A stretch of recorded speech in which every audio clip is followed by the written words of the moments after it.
Assemblage, as you said, so is the name of the book. Assemblage, the art and science of brand transformation. And it is a metaphor that's inspired from winemaking and making cognac and brandy and whiskey and bourbon. We can build brands just like we create a nice cognac or a nice bourbon by assembling the most relevant attributes and the ones that are going to make the brand unique. What's up, branding experts? Arek here at eBay Design, and welcome to On Branding Podcast. And my guest today is Emmanuel Probst, and Emmanuel is the brand lead at Ipsos, which is a global market research company. So Emmanuel supports numerous Fortune 500 companies by providing them with marketing and branding insights. So he's also the professor at the University of California and the author of Wall Street Journal and USA Today. And he also authored this new book, Assemblage, which I have right here. So on today's podcast,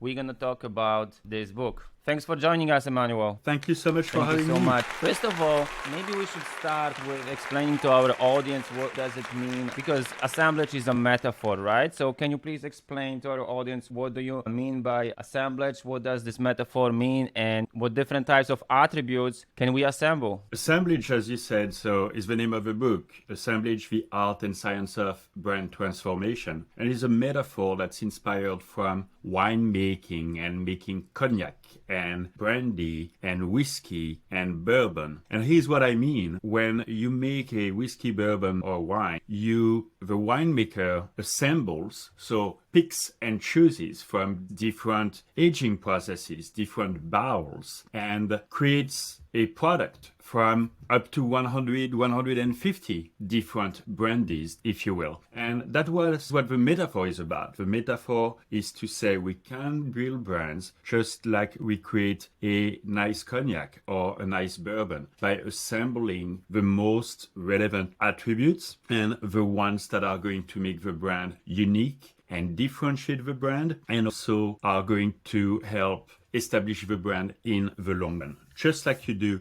with a great bourbon. So it's a great metaphor. So basically we just, as they create a cognac or bourbon, they blend different ingredients. There are many different things that go into that. The same with us brand strategists or strategic designers or brand builders. We also blend different ingredients. We take some cultural associations. We implement this into our brand, and that's how we build brands, right? So your book is divided into 3 sections, right? Transform me, transform my world, and transform the world, right? So maybe we can discuss each of those and just give our listeners some summary or some overview of what to expect from the book. So in the first part of your book, you talk about heroes, villains, saviors, and anti-heroes, which I think is very interesting. So can you explain on that, maybe giving us some examples of famous brands that you mentioned in the book? So the concept for the book is to say brands can no longer just sell products. Brands must also transform us and the world we live in. And the book, as you suggested, is divided in 3 sections. Is transform me, the individual, transform my world, local community, if you will, and transform the world we live in. So that is the world at large. And the chapter you referred to is about archetypes. And in branding and in advertising, we often use archetypes. A very famous archetype is the one of the hero, right? Now, the limitation with the hero, so a hero, think of Batman or Superman, or those are superheroes. They are inspirational, however, they are not necessarily relatable simply because most people, or should I say no one, can fly from one building to another. And in this chapter you're talking about, we zoom in on the anti-heroes, the villains, and the saviors. And an anti-hero is someone who can do something that is heroic. However, it is also someone who has flaws and is trying to improve. And so think of Don Draper or Tony Soprano. Those folks are anti-heroes, if you will. And the point is to say that anti-heroes are more relatable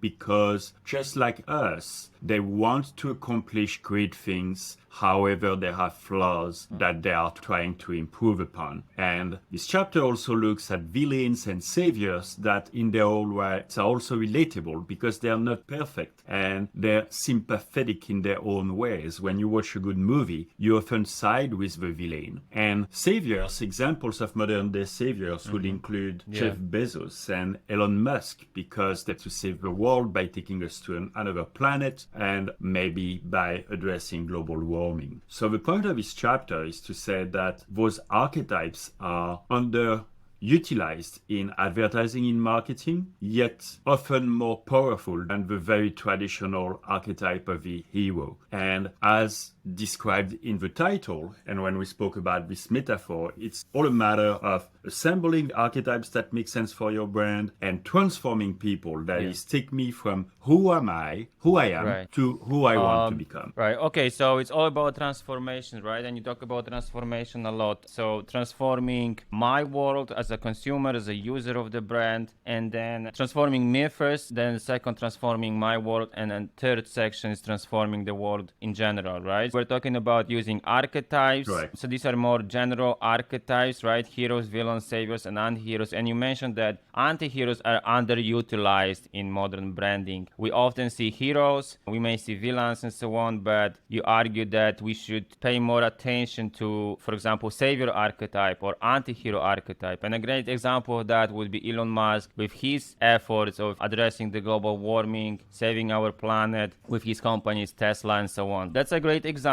And so now let's talk about how brands can transform my world, right? Because in the book you talk a lot about the perception, and you're saying, quote, that perception is ultimately what matters for branding. And I think this is quite interesting. And you mentioned that no one can really differentiate products like vodka or beer or bleach or things like that, or even water, just by the product itself. It's all about branding. It's all about creating that perception. So can you elaborate on that? There are few products that can truly be differentiated if you were to strip the logo of the bottle or what have you. So vodka is a concrete example. The same reasoning applies to lager or light beer or many functional products. Think of bleach, think of toothpaste, and so on and so forth. The point being that when we do a blind test, and in this blind test you would have brands like Absolute Vodka versus Grey Goose versus Belvedere versus Tito's. Well, an overwhelming majority of people will not be able to differentiate those products. Not to mention that the taste of the product is going to be altered by the ice cube, the temperature of the glass, and then if you add mixers, literally nobody can recognize the product. So the point is to say that as a consumer, you choose Grey Goose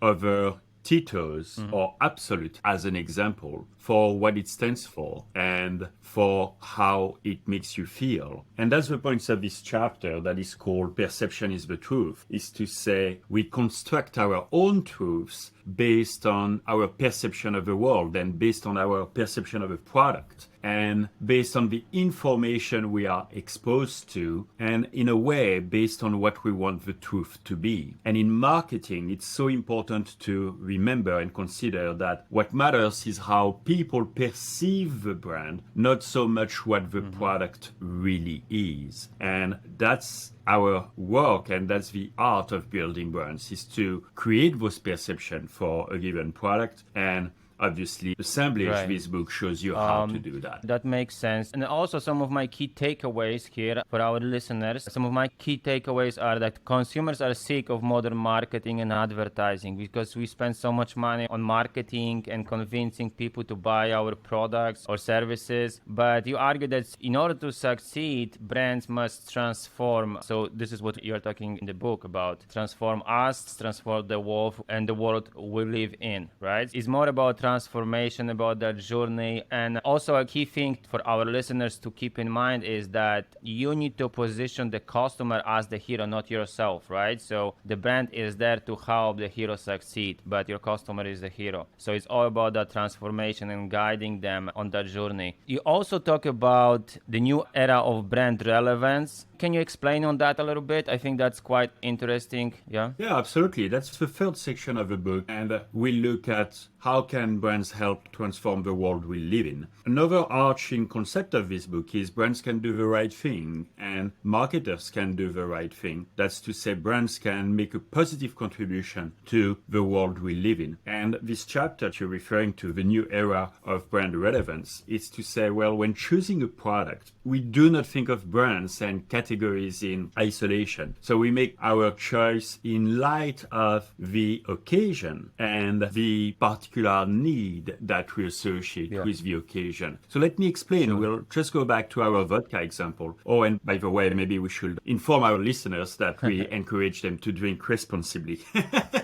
Well, we don't mean to ask our listener to drink more vodka here. When choosing alcohol, for example, you don't think in terms, as a consumer, you don't think in terms of a competitive set, okay? That is how marketers think of their product. Marketers think of Grey Goose versus Belvedere versus Tito's, and maybe in beer, marketers think of Bud Light versus Core Light, Miller Lite. When people go to the store, they shop towards an occasion, and this occasion can be, I'm going to host a barbecue in my backyard. This occasion can be, I'm going to orchestrate a romantic dinner for my significant other. It can be, I'm going to invite my in-laws to come over to my place for dinner. It can be, I'm going to watch football with my college buddies. And all those different occasions are going to prompt different choices. And when preparing for hosting that event, a shopper is not going to think, I'm really wondering what vodka I should pick in this competitive set. Shopper is going to think, well, I'm going to need some solo cups, and I'm going to need some beer, and I'm going to need some vodka. And depending on the nature of the occasion, as a consumer, you will trade up or down, meaning for a milestone event, like a wedding or a bachelor party or what have you, maybe you're going to buy some champagne, versus for a backyard barbecue party, you're going to buy some lager. So once you understand the occasions people shop towards, that's how you're going to position your product. And that's how you're going to make your brand more relevant, because you are going to set up your brand in the context of this occasion people that totally are makes sense. shopping Thank towards. you for explaining that. Just for our listeners, we can increase our brand relevance not by just comparing our brand, whether it is about products, as you mentioned, vodka, or even services, right? So just keep in mind that look from the customer perspective. It's not always about comparing one option to another, one vodka to another. Sometimes it's just about, hey, I have this occasion now in my life. So positioning your brand to that special occasion, and we can see that in marketing sometimes when we see commercials of beers and vodka and so on. Some brands do that well. It's a smart move to position our brand around target audience and what they do, and position our brand in their lives, so that when this occasion comes to light, they can choose our brand because they made those associations, right? So that's awesome. So again, as we're approaching the end of our episode, I'm gonna link to your book in the description below so you guys can check it out. There's a whole bunch of examples and a lot more information about that and about your perspective on marketing. And your website is ipsos.com, right? Yeah, the best way for people to find me is, by the way, thank you, Arek, again for having me on the show today. The best way for people to find me is find me on LinkedIn. My name is Emmanuel Probst, and you can access my profile and many of my publications. You can also check out ipsos.com, which, as you said, Ipsos is one of the largest and definitely the greatest market research agency in the world. And the book Assemblage, The Art and Science of Brand Transformation, is available on Amazon, of course, and also other retailers like Barnes and Nobles. And it's available in many different formats, hardcover, electronic format, Okay, and so we're gonna link to an the audio book. version as well. If you guys don't like to read books, you can listen to the audiobook as well, which is awesome. And by the way, I just wanted to mention that there is summary after basically each section of the book that helps as well to summarize our thoughts and key takeaways. So that's great.